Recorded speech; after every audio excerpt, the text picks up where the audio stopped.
নমস্কার বন্ধুরা, welcome back to my channel Champa Rannaghar. আজ আমি আপনাদের সঙ্গে শেয়ার করব পটলের একদম ইউনিক আর দুর্দান্ত স্বাদের নতুন রেসিপি, যেটা রুটি পরোটা দিয়ে খেতে জাস্ট এক্সিলেন্ট লাগবে। তাহলে চলুন বন্ধুরা দেখে নিই আমার আজকের রেসিপি। এখানে 500 গ্রাম পটল নিয়েছি, পটলগুলো ধুয়ে নিয়েছি। এবারে গায়ের খোসাটাকে আমি ছাড়িয়ে নিচ্ছি। পটলটা ঠিক কীভাবে কাটবো সেটাই আমি আপনাদেরকে দেখিয়ে দিচ্ছি। আজকের রেসিপি হবে একদম শুকনো শুকনো, পরোটা বা রুটি দিয়েও খাওয়া যাবে, আবার ভাত দিয়েও চাইলে আপনারা খেতে পারেন।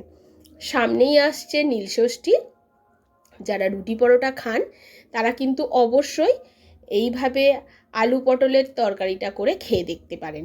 এবারে পটলটাকে দু সাইড কেটে নিলাম, খোসাটা ছাড়িয়ে একটু ভালো করে ধুয়ে নিতে হবে। পটলগুলোকে ধুয়ে নিয়ে খোসা ছাড়িয়ে নিয়েছি, অর্থাৎ গাটা চেঁচে নিয়েছি। আবার গাটা চেঁচে নেওয়ার পরে ভালো করে ধুয়ে নিয়ে তারপরে কেটে নিচ্ছি। এক একটা পটল এই রকমভাবে 4 ভাগ করে কেটে নেব। খেতে অসাধারণ টেস্টি হয় বন্ধুরা। এবারে দেখুন, ঠিক এইভাবে পটলগুলো কেটে নিয়ে চলে এসেছি। আর এর সঙ্গে আমি কিছু আলুরও ব্যবহার করব, তবে আপনারা চাইলে শুধু পটল দিয়েও এই রেসিপিটা বানাতে পারেন, তবে আলু দিলে খেতে ভীষণই টেস্টি লাগে। এখানে একটাই আলু দিয়েছি বড় সাইজের, আর ঠিক ওই রকম লম্বা লম্বা পাতলা করে আমি কেটে নিয়েছি দেখুন। এবারে চলে যাব সরাসরি রান্নার প্রসেসে। তার আগে একটা মশলা বানিয়ে নেব। নিয়েছি পরিমাণ মতো গোটা সর্ষে, গোটা রাঁধুনি, গোটা ধনিয়া, গোটা জিরে, গোটা মৌরি, শুকনো লঙ্কা আর দারচিনি, লবঙ্গ, এলাচ। এই সমস্ত গোটা মশলাগুলোকে ড্রাই রোস্ট করে নিতে হবে। মাথায় রাখবেন কোনো রকমভাবে যাতে গোটা মশলাগুলো পুড়ে না যায়। নাড়াচাড়া করতে করতে দেখবেন মশলা থেকে একটা বিশেষ সুগন্ধ বেরোবে। যেহেতু রাঁধুনিটা দেওয়া আছে তার জন্যে আরও একটু বেশি সুন্দর গন্ধটা দেখবেন বেরোবে। এইভাবে ভেজে নেওয়ার পরে মশলাগুলোকে তুলে নিতে হবে।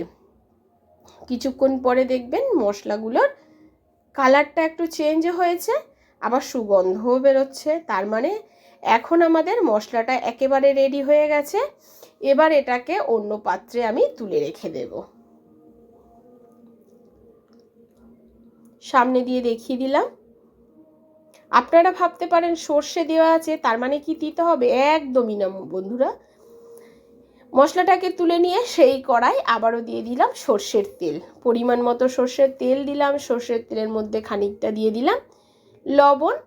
এবারে লবণ দিয়ে পটলগুলোকে ভাজতে হবে। এই রান্নায় কোনো রকম হলুদের ব্যবহার আমি করছি না, তবে আপনারা চাইলে করতে পারেন, তাতে কালারটা সুন্দর আসে। তবে আজকের আমি হলুদের ব্যবহার করব না। এবারে পটলগুলোকে হালকা লালচে করে ভাজতে দেবো। মিডিয়াম ফ্লেমে পটলগুলো ততক্ষণ ভাজা হোক। আমি শিলপাটাতে ওই মশলাটাকে গুঁড়ো করে নিই। তার মধ্যে আপনারা মিক্সির জারেও করতে পারেন, যেহেতু হাতের কাছে শিলপাটাটাই থাকে চটজলদি হয়ে যায়, সেই জন্য আমি শিলপাটাই করতে বেশি ভালোবাসি। এবারে এটাকে গুঁড়ো করে নিয়ে চলে আসব। এর সাথে আর সেরকম কিছু মশলা যাবে না বন্ধুরা। আমি কোনো রকম কাশ্মীরি লঙ্কার গুঁড়োও ব্যবহার করব না। আর কথা বলতে বলতে এদিকে দেখুন পটলটা বেশ ভাজা হয়ে গেছে, তুলে নেব। পটলটা তোলার পরে যে তেল থাকবে তার মধ্যে দিয়ে দেবো গোটা জিরে ফোড়ন, একটা তেজপাতা। ফোড়নটা থেকে যখন সুন্দর গন্ধ বেরোবে তখন দিয়ে দেবো থেতো করা কাঁচা লঙ্কা, থেতো করা আদা আর টমেটো। এখানে আদা আর কাঁচা লঙ্কাকে থেতো করেই ব্যবহার করবেন, বাটবেন না বন্ধুরা। কাঁচা লঙ্কা আর আদা থেতো করে তরকারিতে দিলে তার স্বাদ কিন্তু আলাদাই হয়। খুব ভালো করে টমেটো, আদা আর কাঁচা লঙ্কাটাকে ভাজতে হবে যতক্ষণ না আদার কাঁচা গন্ধ চলে যায়। আদার কাঁচা গন্ধটা চলে যাওয়ার পরে এর মধ্যে দিয়ে দেব আগে থেকে কেটে রাখা আলুগুলো। আলুগুলো কিন্তু আমি আর আলাদা করে ভাজছি না, একেবারে এই টমেটো, আদা, কাঁচা লঙ্কার সঙ্গেই ভেজে নেব। তাতে কি হবে, আলাদা করে তেলও আমার খরচ হচ্ছে না। এবারে কিছুক্ষণ ধরে এটাকে ভাজতে দেব যতক্ষণ না আলুগুলো হালকা লালচে করে ভাজা হয়, ততক্ষণ পর্যন্ত এটাকে ভাজতে হবে। আর এখন দেখুন দিয়ে দিচ্ছি পরিমাণ মতো লবণ। লবণটা দিয়ে আলুটাকে ভাজলে আলুটা কিন্তু তাড়াতাড়ি ভাজা হবে আর টমেটোগুলো বেশ তাড়াতাড়ি গলেও যাবে। এই সময় মিডিয়াম ফ্লেমে রেখেই কাজটা করবেন। আর ঠিক দেখুন এই রকম মজে গেছে আর আলুগুলো কিন্তু হালকা লালচে করে ভাজাও হয়ে গেছে। এই সময় এর মধ্যে একটু হিং দেবো। আপনাদের যাদের হিং দিতে পছন্দ স্কিপ করবেন, তবে যেহেতু নিরামিষ একটু হিং দিলে খেতে ভীষণ টেস্টি লাগে, তার জন্য এর মধ্যে একটু হিং দিয়ে দিলাম। হিংটা দিয়ে একটু নাড়াচাড়া করে দিচ্ছি। দেওয়ার পরে এর মধ্যে দিয়ে দেব আমি ভেজে রাখা পটলগুলো। পটলগুলো দেখুন একটু ক্রাঞ্চিনেস ভাবেই কিন্তু ভাজা আছে, খুব বেশি লালচে করে ভাজিনি। এবারে পটলের সাথে আলুটাকে খুব ভালো করে মিশিয়ে দিয়ে একটু কষিয়ে নেব। প্রায় ওই 3 থেকে 4 মিনিট মতো একটু কষিয়ে নিয়েছি। কষানোর পরে বন্ধুরা এটাকে ঢাকা চাপা দিয়ে রান্না করতে হবে। এখানে কোনো রকম জলের ব্যবহার হবে না। 2 মিনিট মতো ঢাকা চাপা দিলাম। 2 মিনিটের পরে আবারও ফিরে এলাম, ঢাকনাটা খুলে একটু নেড়ে দিচ্ছি, কারণ না হলে তলাটা লেগে বা পুড়ে যেতে পারে।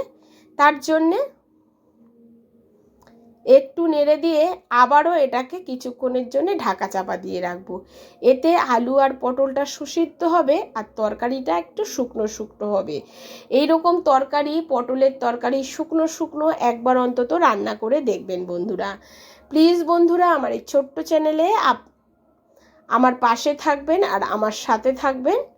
দেখুন আলু কিন্তু প্রায় সিদ্ধ হয়েই গেছে, আর একটুখানি এটাকে ঢাকা চাপা দিয়ে রান্না করে নেবো আরও 3 মিনিট মতো। 3 মিনিট পরে ফিরে এলাম, এবার ঢাকনাটা খুলে দেবো। এবারে একটু নাড়াচাড়া করে নিচ্ছি। এখন কিন্তু বন্ধুরা দেখুন আলু পটল বেশ সুন্দর সুসিদ্ধ হয়ে গেছে, আর একটু গা মাখো মাখো রান্নাটাও হয়ে গেছে। আমি কিন্তু কোনো রকম জলের ব্যবহার করিনি। এবারে দিয়ে দিচ্ছি সেই ভেজে গুঁড়ো করে রাখা মশলাটা। ঠিক এই টাইমেই দিতে হবে, কারণ মশলাটা দিয়ে আর বেশিক্ষণ রান্না করা যাবে না। 2 থেকে 3 মিনিট মশলাটাকে দিয়ে একটু নাড়াচাড়া করে ভেজে নেব। এর থেকে বেশি না, তবেই কিন্তু এই মশলার স্বাদ আর সুগন্ধে পটলের তরকারিটা হবে জাস্ট অসাধারণ। দেখুন খুব ভালো করে মিশিয়ে নিচ্ছি। এখন কিন্তু আমার রান্নাটা একেবারে রেডি হয়ে গেছে। লবণটাও ঠিকঠাক আছে। একটা পাত্রে তুলে নিয়েছি আর উপর দিয়ে একটু ধনেপাতা কুচি ছড়িয়ে আপনাদেরকে দেখিয়ে দিচ্ছি। দেখুন বন্ধুরা, আজ আমার এই পটলের রেসিপি আপনাদের কেমন লাগলো অবশ্যই কমেন্ট করে জানাবেন। আজ এই পর্যন্ত, আবারও দেখা।